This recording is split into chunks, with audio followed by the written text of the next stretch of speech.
Pagkolekta ng basura imbis na lamok ang mungkahi ng Health Department na ipangkontra sa dengue. Ang pagbibigay pabuya kasi ng isang barangay sa makakapagsuko ng mga lamok, baka makainganyo pa umano na paramihin yan para mas kumita. Nakatutok si Oscar Oida.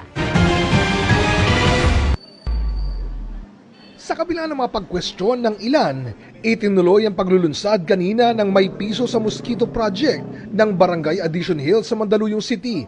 Kada 5 lamok o kitikiti, dead or alive, tutumbasan ng piso. Ang mga buhay na lamok, ipinapasok sa tinatawag na mosquito death chamber para patayin ng ultraviolet light. At ang buhay na kitikiti, meron kami strainer, tapos lalagay lang namin ng puting tissue para mabilang namin kung ilan pong kitikiti ang dala ng ating pong mga residente. kabilang sa mga nagpaalala ang Department of Health. Yung sanang good intentions natin, isangguni rin natin sa ating mga health officials. Baka mamaya mag-farming yung mga tao dahil paramihan ng kitikite, paramihan ng pera. So ayaw natin yon. Mungkahi ng kagawaran, imbis na lamok ang ipakolekta. Baka mas maganda, bring me basura. Kasi palinisan ng paligid na may premyo, talagang babawas yung mga tubig na naiipon, babawas ang dengue. Sabi ni Cap, meron na rin naman silang ganyan. Ang mga tao ay kumukuha ng mga plastic sachet wrapper sa mga kanal, dinadala nila dito, papalitan ko ng bigas at ng anumang pagkain. Regular din umano ang fogging sa kanilang lugar. Ang kampanya naman ng Philippine Red Cross, Beat Dengue Campaign.